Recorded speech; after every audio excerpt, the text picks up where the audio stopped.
आप देख रहे हैं पब्लिक समाचार, पब्लिक के हक में। बोले कि हमारी गहरी नजर है, बारीक नजर है, और जिन लोगों के जन्म दाखिल रद्द हुए उसके लिए आपकी क्या तैयारी है? एक प्रोसीजर होता है, तो प्रोसीजर को फॉलो करके अभी जैसे एसआईटी गठित हो गई, बराबर जिनके रद्द होना है वो हो जाएंगे। नए जो बनेंगे ये तो मुकामी जिम्मेदार का भी है ना, मुकामी जो एमएलए हैं, ये मुकामी जो सियासी पार्टियों के जिम्मेदारान हैं जो ये मामले में चल रहे हैं, उन्होंने क्या लाया अमल बनाया और क्या एसआईटी से बात पर्स की, या कॉर्पोरेशन के जिम्मेदारान से या तहसीलदार से प्रांत से क्या बात पर्स की, ये आज तक सामने नहीं आया। यही तो हमारा सवाल है कि जब ये सब हो जाए उसके बाद क्या होगा, इसका कोई लाए अमल और कोई इस पर बात नहीं हो रही, तो आखिर ये कब तक होता रहेगा? इसके लिए एक मजबूत लाए अमल बनाना पड़ेगा। और मैं तो आप लोगों के जरिए शहर की आवाम से अपील करूं कि ये मामला अब चंद लोगों पर मुहित नहीं है, अब इसको अवामी सतह पर मालेगांव शहर में उठाने की जरूरत है। अगर हम नहीं उठाते हैं तो नया कोई अजाब हुआ मालेगांव में शहर में आने के लिए बिल्कुल भी नहीं है। जमहूरी और दस्तूरी मुल्क में आप रहते हुए आप पर आरोप लगे आपने गुंडागर्दी की, इसलिए गुनाह हुआ। हमने जो कॉन्स्टिट्यूशन में पढ़ा है कि हमारी बात या हमारा एहतजाज हम लोग कर सकते हैं, तो हमें नहीं लगता जो ऐसा बोल रहे हैं, जहाँ जो इल्ज़ाम लगा रहे हैं उनको कॉन्स्टिट्यूशन पढ़ने की ज़रूरत है। और अगर नहीं पढ़ा होगा तो हमारे पास है, हम एक कॉपी भेज देंगे, चाहे वो जो भी हो। आप पर आपकी तंजीम के 8 लोगों पर एफआईआर हुआ, तो क्या फर्क बात हो ना? देखो, पहली बात तो हमारी तंजीम नहीं है, हम एक पॉलिटिकल पार्टी है, ऑल इंडिया इलेक्शन कमीशन में रजिस्टर्ड है, social democratic party of India. We are from political party, not any तंजीम। ये बात तमाम मीडिया के लोग और शहर के आवाम ने समझ लेना चाहिए। तो देखो, पुलिस का काम है, हम लोगों ने एहतजाज किया, पुलिस ने गुनाह दाखिल किया, अब कोर्ट का काम है, हम कोर्ट में जाएंगे, इंसाफ लेंगे, कोई दो राय नहीं होती, बिल्कुल हम लोग कोर्ट जाएंगे। हमने तो कोर्ट में हमने ऑलरेडी बात की है वकील साहब से, हमको एफआईआर की कॉपी देंगे और आगे करेंगे इंशाल्लाह।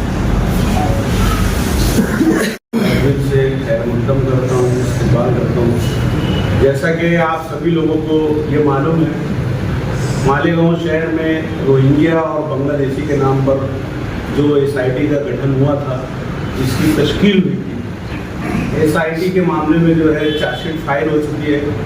उसी ताल्लुक से हम देख रहे हैं कि मालेगांव शहर में बार बार भारतीय जनता पार्टी के लीडर और एक्स एमपी किरीट सुमैया जो है दौरा कर रहे हैं, और social democratic party of India ने इनके दौरे को लेकर अपना एक विरोध प्रदर्शन करने, अच्छा खासा विरोध प्रदर्शन भी किया।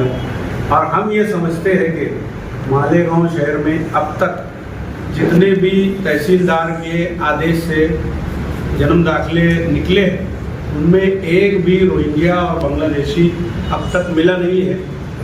लेकिन हम ऐसा महसूस करते हैं कि रोहिंग्या और बांग्लादेशी मामले को लेकर मालेगांव शहर में पुलिस प्रशासन हो या मालेगांव शहर की तहसील कार्यालय हो या महानगर पालिका हो, भारतीय जनता पार्टी के लीडर के दबाव में जो है वो काम कर रही है।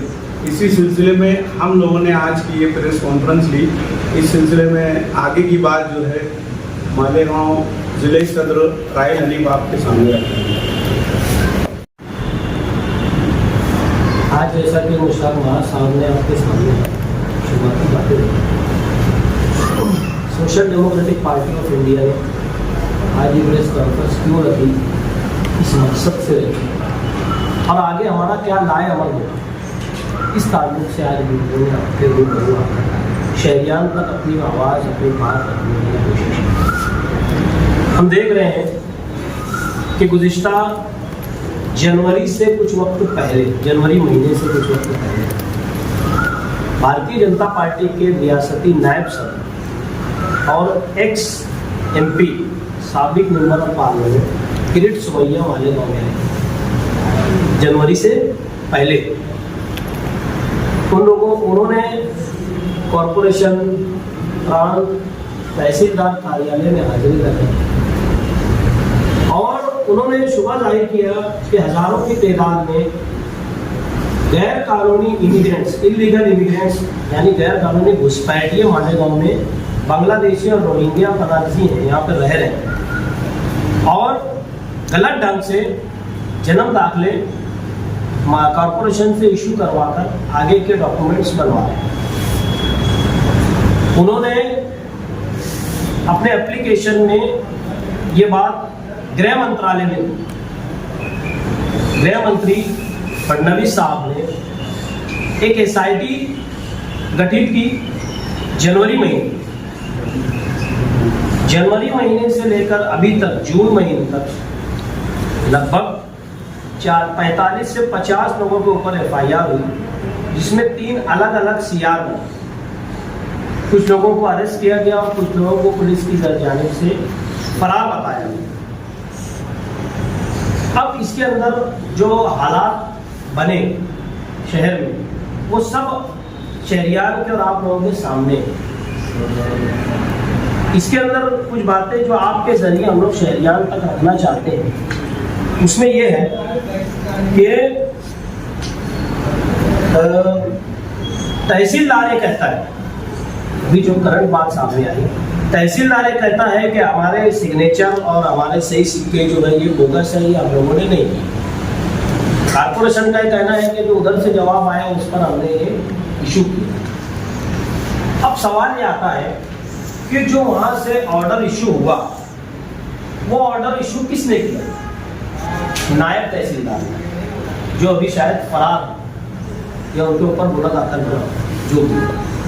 इसके अंदर एक स्पष्ट हमने बात निकाली है कि अगर उन्होंने अपने दस्तखत से ये जन्म दाखिले का ऑर्डर जो इशू किया था, तो उनको ये पावर 2 लोगों ने दिया होगा, एक तो तहसीलदार ने या कलेक्टर ने। हमारा ये सवाल है कि वो ऑर्डर की कॉपी कहाँ है जो उनको जिम्मेदारी दी गई थी? बाद में आ रही है बात कि नहीं ये बोगस है। अगर ये बोगस है तो इसका फैसला कौन करेगा? सवाल हो गया ना। अगर ये बोगस है तो इसका फैसला कौन करेगा? एसआईटी गठित होने से पहले ये जो शुबा वाले ऑर्डर है, इनसे पहले जो ऑर्डर उन्होंने दिए उनको, और जो फेक बता रहे हैं ऑर्डर की कॉपी की फॉरेंसिक जांच करा ली जाए, दूध का दूध और पानी का पानी सामने आ जाए। हमारा स्पष्ट आरोप है कि उन्होंने यानी तहसीलदार कार्यालय ने जो आवक जावक रजिस्टर इसके अंदर खुर्द-बुर्द किया और शहर के मासूम मुसलमानों को टारगेट करने का काम किया। इसके अंदर प्रांत तहसीलदार, कलेक्टर और कॉर्पोरेशन के भी कुछ अधिकारी मुलविस हो सकते हैं, ऐसा हमारा आरोप है। इसके अंदर एक सोचने, देखने और समझने वाली बात यह है कि किरीट सोमैया ने गुज़िश्ता दिनों यानी परसों के दिन मालेगांव में हाजिरी लगाई कॉर्पोरेशन के